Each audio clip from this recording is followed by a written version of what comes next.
From Peter Sloterdijk's Spheres 3, Foams.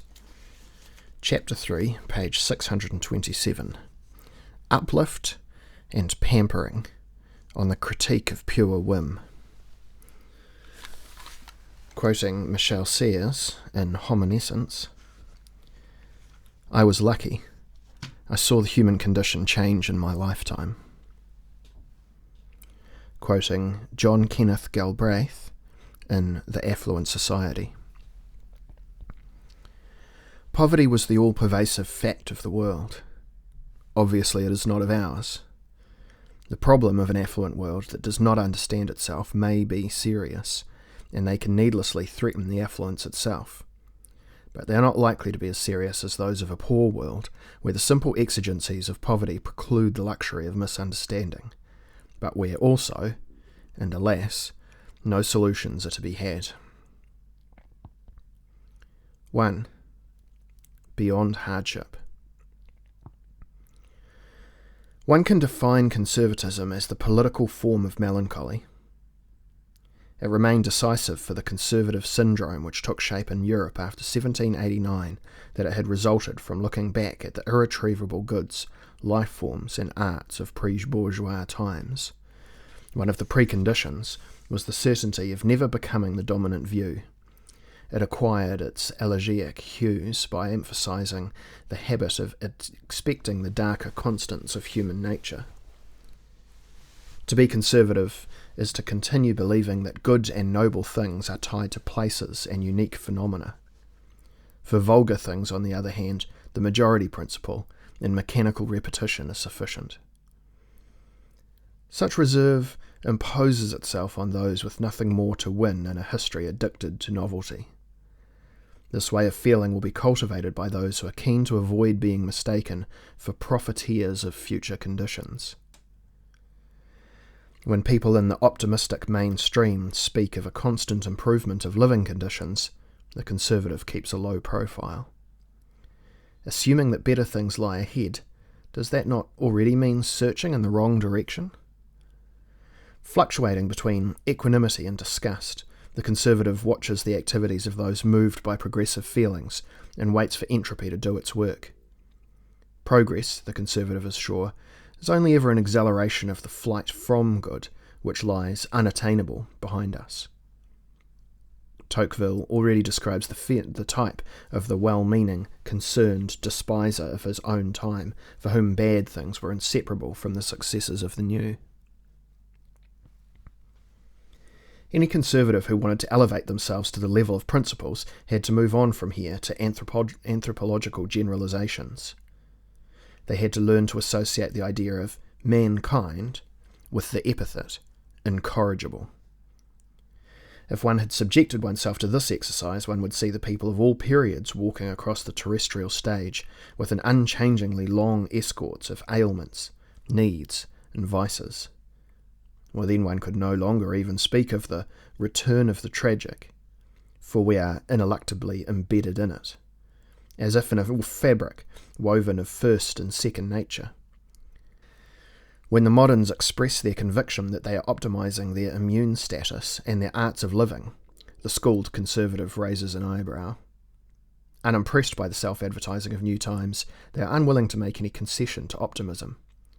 History in action may be an ongoing process. But progress? Impossible.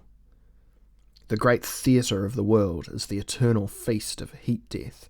Whoever delays it will appear as the true hinderer. It is hardly surprising that authentically conservative sentiment had its heyday in the first half of the 19th century, that complex age of preservation, which historians have, with good reason, termed the European Restoration. It was the seemingly quiet Biedermeier decades in which the defenders of what had been could, as if for the last time, embrace the illusion that one can escape the dissolutive powers of progress. At no other time did so many people find it natural to look at the past with regret and into the future without any belief in improvement. Start from what you have, not what you say. Thus the motto of conservative scepticism. The truth about the situation could only be uttered with melancholy by its followers. Anyone who was not alive before the social question knows nothing of life's sweetness. Where conservatism adopted scholarly manners, it invented the melancholy science, the traurige Wissenschaft, of humans and their scientific conditions, which had formed the ground for all discourses on modernisation since the early 19th century. Thomas Carlyle had coined the phrase dismal science in 1849 to encapsulate the young discipline of national economy as represented by the most honourable professors, Ricardo and Malthus, or rather, its tone. The formulation was persuasive, as long as the still unpopular theory of the wealth of nations seemed at once to be the science of the insurmountable reasons for the everlasting economic precariousness of the wider masses. This was given its classic formulation in Ricardo's rule, subsequently termed the iron law of wages, the natural price of work, beyond which no supplement seemed possible, was the necessary price that allowed workers to maintain their class and reproduce without increase or decrease. According to this view, a society with a liberal capitalist economy had to remain forever divided into the lucky few who profited from the wealth-creating mechanisms of unequal exchange on elusively free markets as landlords, money-lenders, or factory owners, and the unlucky majority who remained stuck in proletarian or agrarian pauperist conditions without any justified hope of change. As a melancholy science, national economy is a school of detached cruelty, as it trains its adepts to resign before the supposed laws of mass poverty. The liberal theory of the 19th century defined the poor as those who could not be helped, even with the best will in the world. Let us note that the ambivalent conservative Adorno, when he recoined the phrase melancholy science 100 years after Carlyle, thinking he was inverting the title of Nietzsche's The Gay Science in an original fashion, was following a vision whose bleakness went far beyond the facts of industrial pauperism. The philosopher was concerned with grasping a context of coercion that not only immersed the unhappy man in delusions imposed by hardship, but also fundamentally damaged the existence of those who were presently and potentially happy. According to the author's conviction, even the most sheltered do not escape the deformation of the world through the abstraction of exchange, where everything is afflicted with similarity. Life itself is harmed by the subjugation of all things to the price tag. From this perspective, early Frankfurt School theory, despite its utopian elements, presented a final form of detached conservatism. One could equally call it the pessimism of those who got away intact. In this theory, the elemental event of the 20th century, the end of mass material poverty in the First World, still remained without any echo. It was pervaded by the conviction that economic wealth could never be enough to dispel the poverty complex that had dominated the human race since the birth of the archaic state, with its sharp aristocratic and clerical regimes. Consistently enough, it taught that any enrichment of the masses would lead only to misery and new clothes, just as enlightenment under capitalism is never more than a shape change of deception. If there was an idea in early critical theory that, despite these mediocre exaggerations, deserves to be called critical, it is the assumption, however inadequately supported, that behind the empirically depressing phenomena of homo pauper lies a binarily opposed nature. It is to this reserve that Adorno's reference to remembrance of nature in the subject pointed. If his dark picture of the world seemed at times to have a golden edge to it, this was because in rare moments the author suggested that the happy experiences of a pampered childhood contained moral structures that are worthy, if not practically capable, of generalization. In the following, I shall examine the question of whether it is possible to give this shamefacedly romantic suggestion a more aggressive twist. The answer will be the affirmative.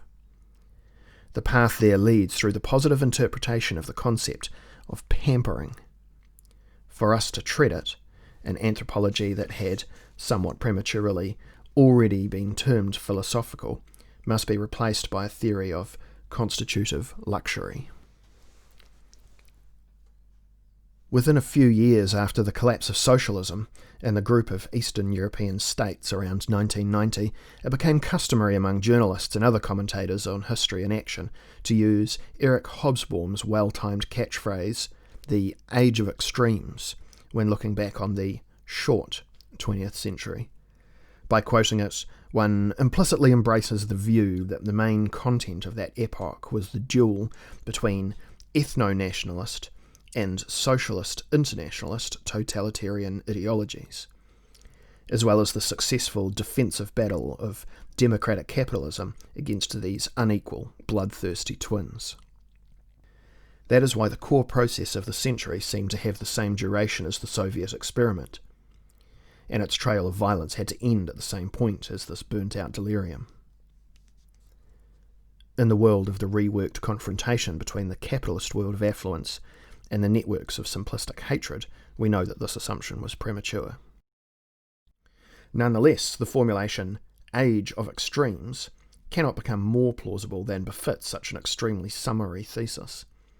For the historians who direct their attention not only towards the event cataracts and whipped-up discourses of the 20th century, but also the long-term waves of both material and symbolic culture in the West, it is now more significant than before to observe that, despite its massacres and its excessive speech systems, the age of extremes was primarily an epoch of constant processes as far as its decisive events are concerned.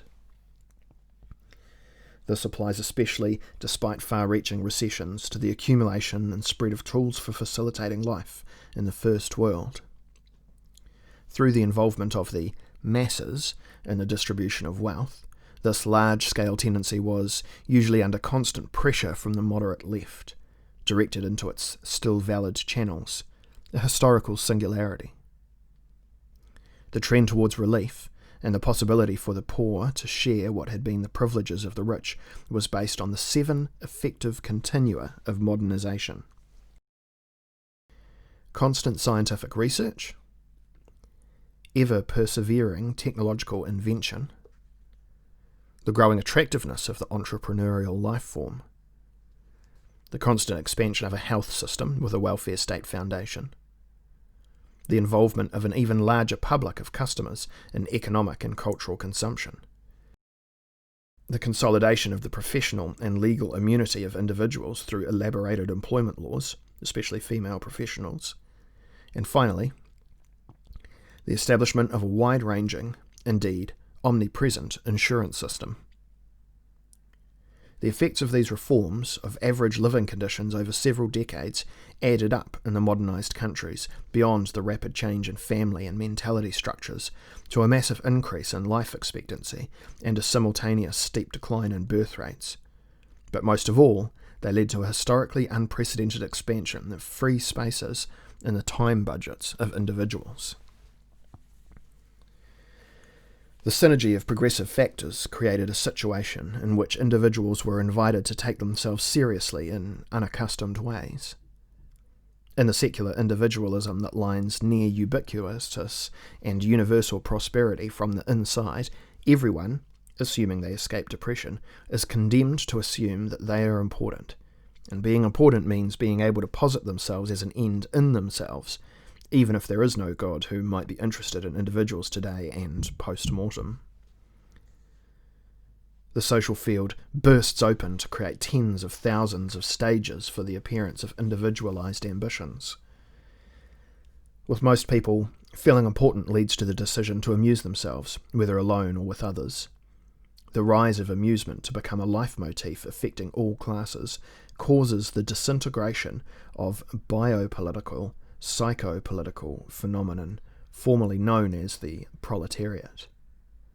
The workers, confined to misery, for whom producing offspring, proles, was the only future perspective.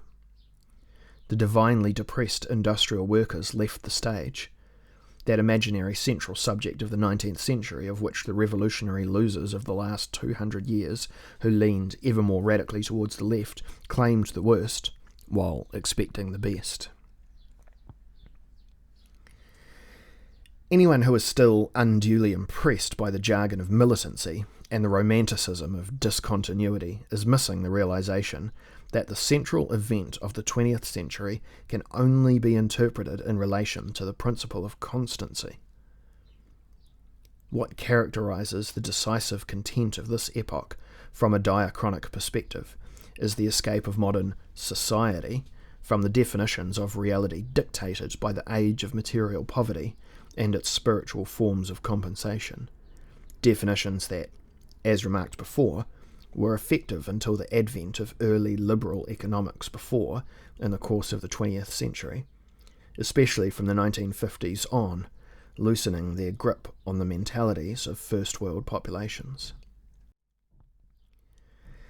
In this context, even recent stereotypes such as consumer society, event society, fun society, and the like, become diagnoses of the times in some respects.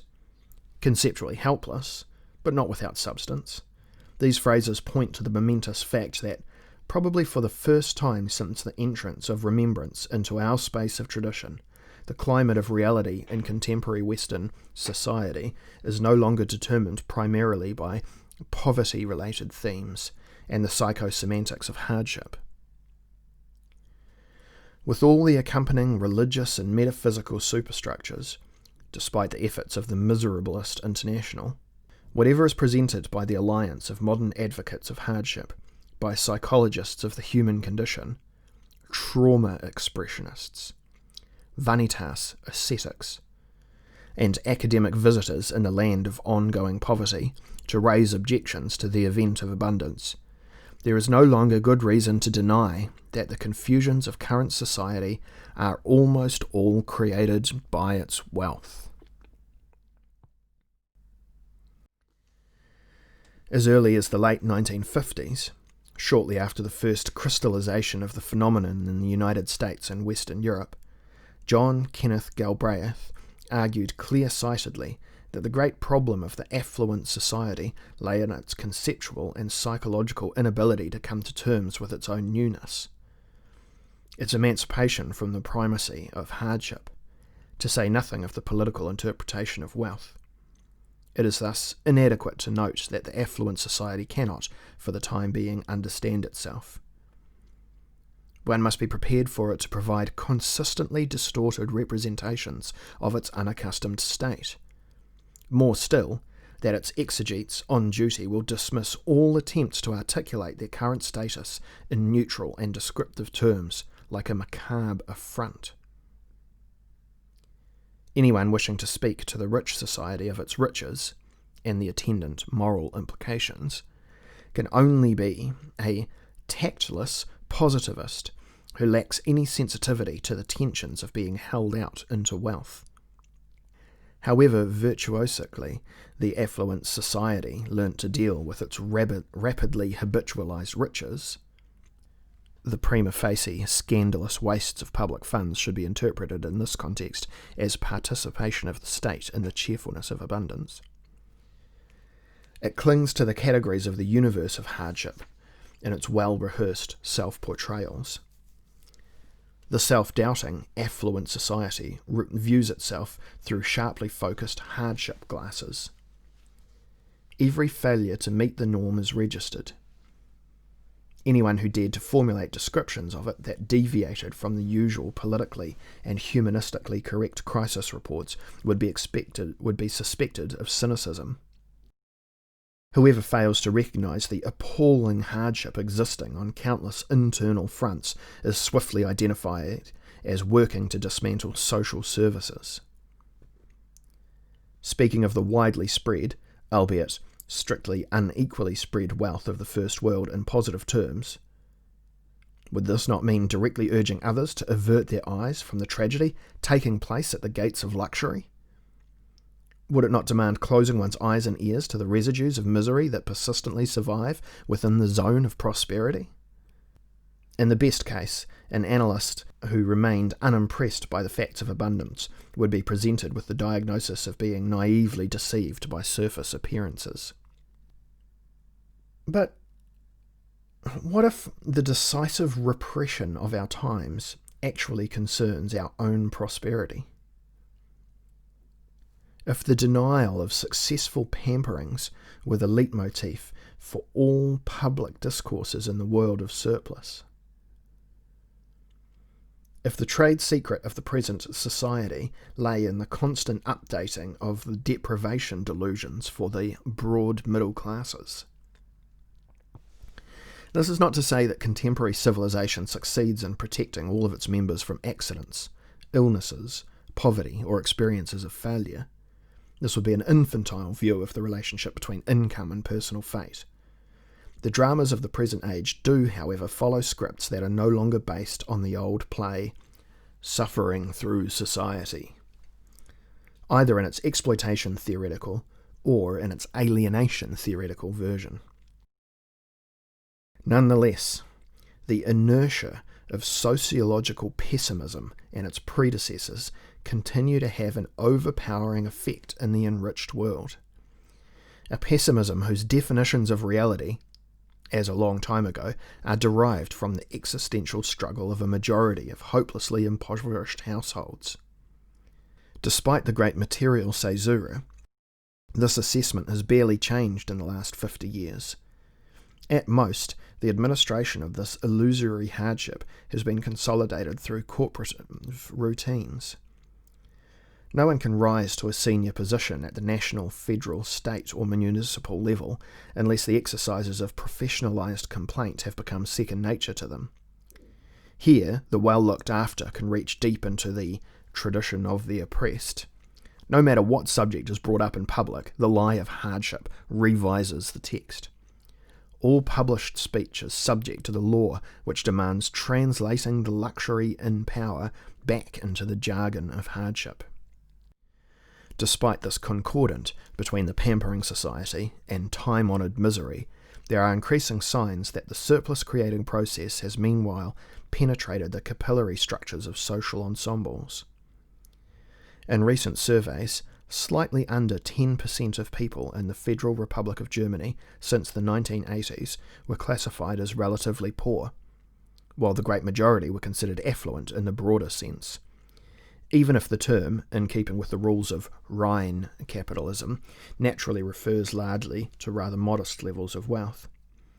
It is increasingly competitive measures on the global markets cause the poorer segment of society to grow to 20%, a value that has probably already been substantially exceeded in the discrimination-happy USA. The larger side of the ratio will still constitute a historically unprecedented space of prosperity. As far as the subjective assessments of reality are concerned, those of the vast majority almost automatically deviate dramatically from the classifications and quantifications. The gap between statistical wealth and perceived lack is wider than ever, even without any radical leftist filters to make the findings darker. Throughout the West, especially in Central and Western Europe, the late 20th century saw an amalgam of private saturation and public hegemoniad that mirrors a depressive, explosive pseudo-contentment, often accompanied by a highly defensive attitude to life. This syndrome of hardship and simulation and deficiency illusions, identified in popular usage as complaining about first world problems. If the protagonists had better voices, one could speak of bel canto miserabilism, will undoubtedly be highlighted in later cultural histories as a hallmark of contemporary culture.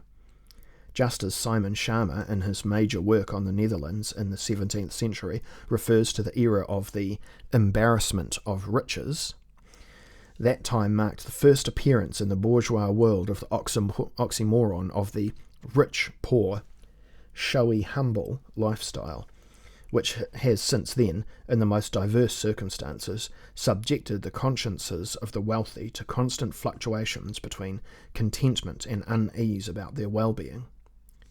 With reference to these phenomena, it seems logical to give the principle of contentment in the present day an activist or rather sadistic, edge, as suggested by Galbraith in a recent study on the reasons for the weepiness-protected saturation of Western societies. Contentment is highly motivated resistance to change and reform. However widespread the pretense of lack may be in the rich society, it cannot yet be called totalitarian. For the time being, there are nests of resistance in which affluent people speak openly of their wealth. Some of them even seem willing to draw moral and atmospheric conclusions from it. Those who do not deny their wealth will be better equipped to shift the terms of existence from the ressentiment of the enriched to the generous virtue of the prosperous. What Nietzsche called the free spirit is naturally the rich spirit, and all true wealth shows itself in the primacy of giving, economically, morally, erotically, and culturally. For theoretical interest in wealth as a phenomenon and source of ethos, this creates instructive analogies. Among the theoretically educated, too, the miserophiles form the vast majority, while the friends of wealth seem like vanishing exceptions. But to the extent that the traditional ontology of seriousness and lack was subverted by the experiences of mass prosperity and its existential climatic consequences, the theory-sensitive milieu of the West and its partners in many regions of the world saw the development of a need for concepts that could help articulate the awareness of the diminished weight of the world. Anyone hoping for this to be achieved in contemporary philosophy would be sorely disappointed. If the thesis of the origin of philosophy in amazement had ever been well founded, the singularity of the great break with the axioms of mass poverty would have provided an unparalleled stimulus for reflection. The fact that barely a trace of this can be observed in contemporary philosophy, apart from certain aspects of the Nietzschean wing, thematically, let alone stylistically, surely proves that the matter of amazement rests on a weak foundation, and presumably always has.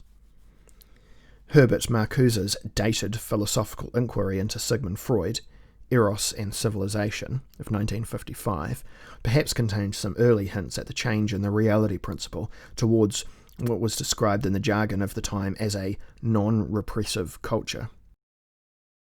The vanishing point of Marcuse's reflections was the sublation of their seemingly eternal opposition between the reality principle and the pleasure principle in social order, fully liberated from the curse of instinct suppression, and indeed from suppression altogether. The text offers little in the way of concrete analysis of contemporary wealth conditions, despite being almost contemporaneous with Galbraith's The Affluent Society. Marcuse's socio-psychological speculation only touches from a distance on the true epoch-making event in the field of psychology. The replacements of Homo pauper, whose motivational situation was described more or less adequately by theories of drives, with the enriched human being, whose situation can be interpreted with the theory of appetites, options, moods, and streams of desire. Almost all the contributions of later sociologists have likewise offered little response to the critical question. One can assume that the representatives of this discipline could not admit to the existence of an affluent society in public without being suspected of practicing a superfluous, malicious science in a demoralizing fashion. Because the luxuriant social sciences are condemned to feign social utility, they can speak of anything but the luxury that carries them, and whose blind vanguard they embody, also and especially in the forms of sociologia militans. It would therefore be unrealistic for the time being to expect the need for an interpretation of affluence conditions to be satisfied from this side. Recourse to political knowledge is equally unhelpful. The right can no longer get to the heart of the matter because it has no interest in it, while the left would not want to gain any insight even if it were capable of doing so. Needless to say, both sides are lamenting factions that sing same melodies with different words. The genre of lament has drifted from music to the self-portrayal of corporations, not without leaving its traces in the national features pages. Although numerous examples of the great levitation accumulated in the literatures arts and life form experiments of the 20th century, there was virtually no systematic highlighting or explicit illumination of the affluence phenomenon, while the aesthetic documents of the onset of the Big Easy exist in abundance. An authentic theory of relaxation and depoverishment has yet to be formulated.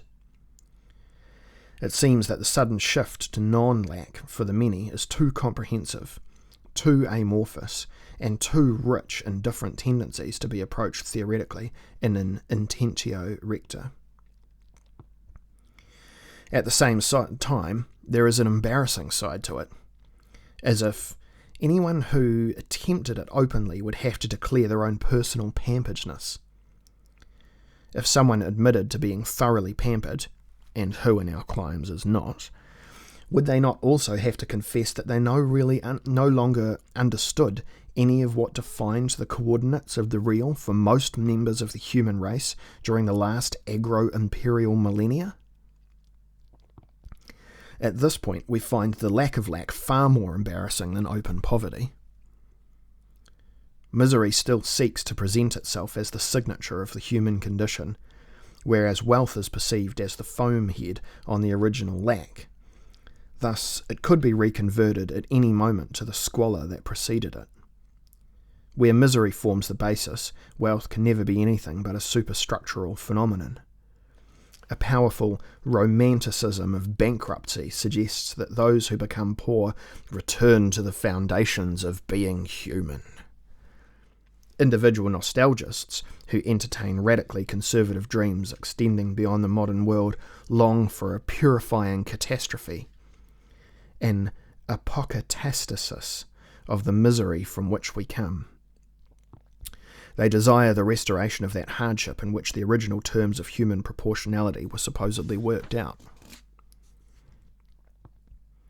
Where miserabilism shows its colours, it calls the friends of being to raise their flags and declares war on its inferior, credit. In the midst of the richest society, despite the tentative attempts of Veblen and others, there is no convincing theory of wealthy existence, perhaps leaving aside the incommensurable interventions of Nietzsche and Deleuze. For the most part, the rich have little to contribute to the discussion of their situation except, in emulation of the minor princes of the 17th century, acquiring art collections. And if they have servile art historians at their side as courtly flatterers with outstretched hands, this is in keeping with the familiar patterns of provincial feudality.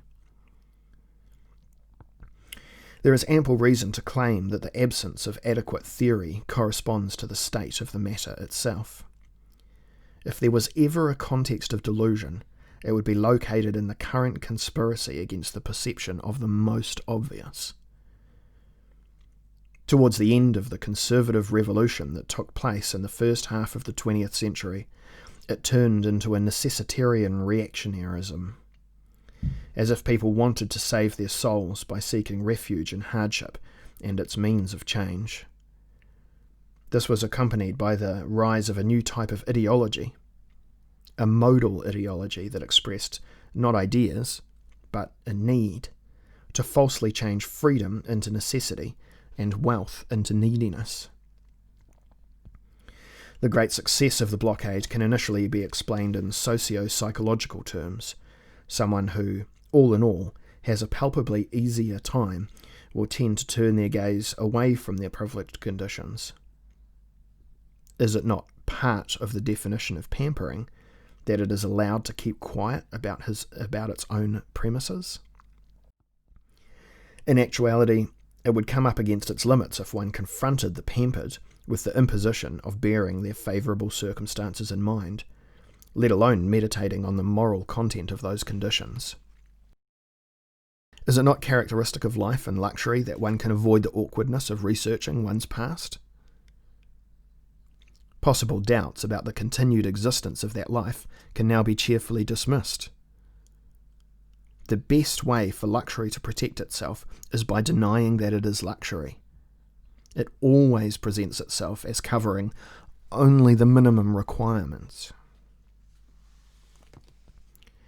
One can surely admit that a dose of avoidance magic is always involved with topics of this kind. To avoid endangering something, one must avoid talking it to death with overly precise words. Acquired aversions do their bit. Countless members of the transitional generation still hear their parents' voices, reproachfully telling their children how much better off they are nowadays compared to them, who are tested by greater hardship and bore a heavier burden. Another factor is in the psychological mechanism that one uses. The first genuine forms of relief to open let off steam about private experiences of lack. As soon as the pressure has sunk, the depots of past needs are cleaned out or converted into cult sites, deliberately ignoring the improvements in the overall situation, an effect without which neither the rapid emergence of therapeutic cultures after the Second World War, nor the heyday of academic Marxisms and other manifestations of luxurious radicalism can be understood. The excess of victimism in the established era of affluence can only be read in terms of the situational blindness of the newly relieved. For the concept of poverty to assume almost infinite proportions, it is actually enough to subjectify it. Such subjectifications tacitly presuppose generalized wealth, only to deny it with raised voices. In this low culture, caught up with the pampering standards of high culture from the 1950s on, countless newly pampered persons could afford the luxury of pessimism. Countless newly pampered persons could afford the luxury of pessimism that Nietzsche had previously diagnosed in Schopenhauer. Unease in culture changed into perplexity in the face of affluence. Certainly, Western citizens in the prosperous post-war West have realised in varyingly confused ways that they profit from a greenhouse effect of comfort, especially if the central part of their self-aware life stories lay between 1945 and 1990. In this period, as older observers almost unanimously confirm, the characteristics of the Great Shift established themselves continuously, albeit not without setbacks. The material symbols of near-universal non-poverty also came to the fore during this period. The new liaison between mass buying power and mass frivolity led to a change of psychosocial mood across the board. An ostentatious consumption of fashion, domestic and mobility luxuries extending into the lower middle class manifested itself as the hallmark of life forms in industrial societies.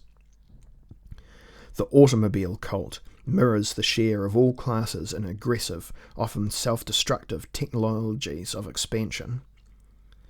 The great increase in leisure time affected the modus vivendi of all subcultures and income brackets. Countless people use their surpluses of free waking time to elaborate their whims, their talents, their illnesses, their victim subjectivities, and private metaphysics. Enormous quantities of attentiveness, power of judgment, knowledge, and savoir-faire were invested by individuals and cohabitants in the design of dwellings and second homes. The fulfillment of the urge to move throughout sport, music, tourism, and countless forms of fun activism reached a level that had no precedence in the history of civilizations. Even if it is true that the wealthy North is currently being forced to leave the cocoon of the happy post-war decades, as Pascal Bruckner formulates it, and prepare itself for turbulences, the plateau from which its citizens will be forced by regressions to descend temporarily, or for longer periods, from a socio-historical perspective, is incomparably high. As far as the empirical perception and moral interpretation of the Great Turnaround are concerned, the majority of people in the second post-war era would have to testify as witnesses to the time. Anyone who was on their guard as an observer of American and Western European realities at the end of the Second World War had a chance to watch the offshoots of the preceding era, which had still been characterized mostly by economic hardship and psychosocial deficiencies, in order to compare them step by step with the loosening definitions of reality in the subsequent period of continuous growth. The last phases of lack in the Western world spanned the era of the two world wars and the restless stages of the Russian experiment. With Prohibition in the USA, the 1920s saw a late and futile resurgence of the old serious view of life, which had allied itself with the great rejection of consumerism and loosening. The continuum of darkening in the West extended through the Depression era of the 1930s. At the time, New York's Central Park was a favela of tents and shacks, laboriously kept alive by the dedication of charities and communal facilities, to the immiserating consequences of the Second World War, including the early Reconstruction phase. After the Great Crisis of 1930, Franklin D. Roosevelt was able to conclude that 1/3 of the American public was inadequately fed and clothed. Even as late as 1962, Michael Harrison still put the poverty level at over 20% in his seminal study, The Other America, Poverty in the United States.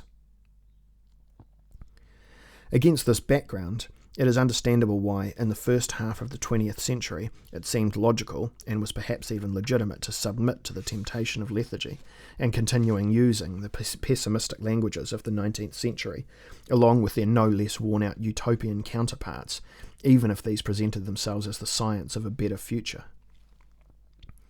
With a few exceptions, the dominant discourses after 1918 can be attributed to an equally overpowering and sterile choice. Either one submitted to in resignation to the eternal laws of mass poverty, which only seem to allow a small number of winners in the evil game of competition, or one dreamed one's way forwards with militant audacity to a rich and egalitarian end of history, which would be close as soon as the productive forces of society fell into the right hands. Falling victim to paralysis and conservative melancholy, or plunging into the revolution with auto-hypnotic optimism, emulating Lenin's delirium and fueling the imminent expectation of opportunity, these seem to be the options dictated by the current historical field to its purportedly realistic interpreters.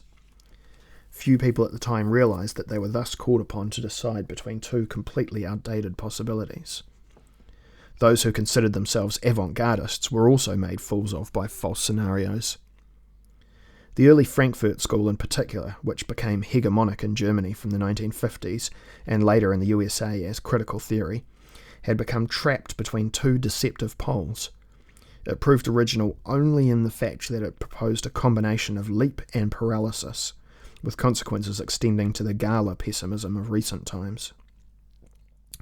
Only a small minority of intellectuals had been willing and able since the 1920s and 30s, this side of utopia and beyond despair, to preserve the connection of contemporary economic, legal and technological facts in which, through a steady accumulation of barely perceptible, inventive, operatively efficient steps, the epoch-making event took place. The first breaking of the circle of poverty for the many.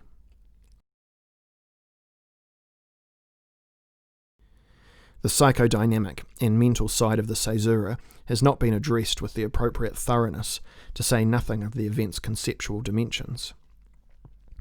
No diagnostician of the time would have imagined that no less was taking place in the current generations than the emancipation of the concept of reality from the immemorial dogmatism of the serious, the weighty, and the necessary, which, according to the suggestions of the logician and Hegel exegete Gotthard Gunther, have always reflected an inadequate traditional understanding of being within the framework of binary thought. The black novels of positivism were continued on all fronts. In both left and right camps, intellectuals fell to their knees before the real as the dominant, the sublime, the terrible. Only the smallest aesthetic circles were able to evade the reality cult and its paralysing consequences.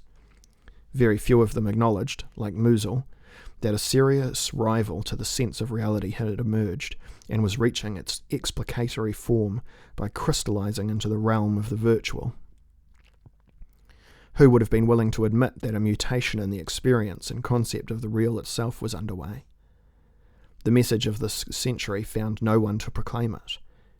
It could have been this: we have risen again from the real, or with less pathos, We will keep the real at a distance in future. Operation enrichment is so expansive and so pervaded by counter-tendencies and paradoxical effects, so complicated by ambiguities and exceptions, and so overshadowed by pressing questions as to the external costs, extending to the suggestion that there is a form of arms race between poverty and wealth, that the latter can, in the long run, not possibly win, that half a century later, not counting certain conceptual gains, one still has no overview of its complete development. This made it all the more difficult to acquire insight into the process, while it is only just revealing its first contours. None of those who turned their attention towards the phenomenon of free market economy after 1945, or commented on electric appliances and fossil fuels entering modern lifestyles, would have been capable of assessing the significance of these objects for the redefinition of fundamental old European concepts such as nature, reality, freedom, and existence. Conversely, barely any philosopher at that time would have been willing to state that almost the entire traditional vocabulary of their discipline began to become historical when telephones, combustion engines, radar devices, and calculators appeared in the life world. Even though the old European ecology of lack had begun to unravel, the faith in the primacy of necessity and the burden character of existence kept the old world together. The habitus of being poor and unsuccessful persisted in demanding dominion over people's minds. Wealth came like a thief in the night. The enriched had their minds elsewhere. Today it is gradually becoming clear that the denial of levitation is the constant in the recent history of ideas. Wherever relief would have imposed itself on theoretical and moral appraisal, the great majority of thinkers, especially the exegetes of the extreme left and right, withdrew to the terrain of the heavy real that lurked behind the surfaces of everyday life, and which they never tired of invoking with the harshest names. While relief sent its harbingers out everywhere, the extreme realists embraced a cult of depressive thought more extravagantly than ever before. Walter Benjamin had the presumption to describe the image of the angel of history, which believed it was looking upon a single great disaster that incessantly piled debris upon debris. He thus created the test card for the visual disorders of the century, blinded by radicalisms. One cannot say that his contemporaries were any better. They invoked racial conflict and the laws of blood, exploitation and heightened class struggles, trauma and the products of the unconscious, the misunderstood body and necrophilic aggression, the mechanization of life and the dominance of devices, the lack of resources and the second law of thermodynamics, the exhilaration of traffic and the globalization of business, the accident and the untamed event, but above all the catastrophe, again and again the catastrophe. Those were high seats on which the consciousness that had defected to the real sat enthroned. No tiger's back was too broad for the realists to want to ride on it. Any self-respecting thinker had to gain control of the real and open a victorious discourse about its formative principle. Just as Bacon taught that one can only conquer nature by obeying it, the realists of the 20th century espoused the doctrine that one can only control the real by submitting to it. All attempts to grasp the real were condemned to excel in a contest with other harsh fictions of reality. The supremacism of realism became the logical style of the time. The race for the most explicit disclosure of the real inevitably produced the ontological variants of pornography. Never had one gazed more deeply into the entrails of exposed reality. What people called ideologies, what were they in essence but fictions of the real, intoxicated by their own hardness, coldness, and obscenity? To be considered free of illusions, the strong minds plunged into the cult of that cruel goddess, facticity. She was assisted by the equally cruel helper, decision, insofar as one sees the essence of decision in the act of risking everything on a single option and letting the alternatives die. The realists, the right-handers and the columnists of hard facts gazed with nameless contempt at what they considered the mollycoddled liberal mob for refusing to learn the necessary lessons of cruelty. When it is time to chop the wood of the future, it will be all the worse for the splinters. Countless intellectuals embraced the conviction that the only great entrepreneurs, the gangsters and dictators, had seen to the heart of the real. Only the mimesis of crime enables thought to enter the historical arena.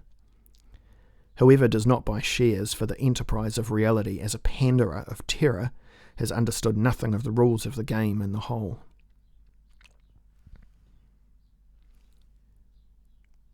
But what if the philosophically relevant event of the 20th century had consisted in all gravity-seeking fictions of reality being invalidated by a single moment of uplift?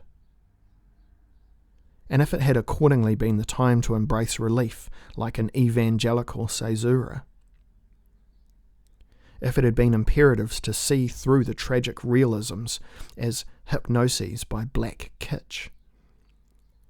If crawling before the harshest definitions of reality had been the signature of the most dubious opportunism, which one can see at work again today among the intellectual prompters of American realpolitik, as if one had thought at length about the essence of crime and concluded that it alone determines the meaning of being. In the beginning was the misdeed. What if the free spirit to withdraw from the devotional images to those facts, to which there are supposedly no alternatives, if it hoped to find its way back into the open, and if the mark of reactionary thought had, since that time, been that it allies itself with gravity in order to deny anti-gravity?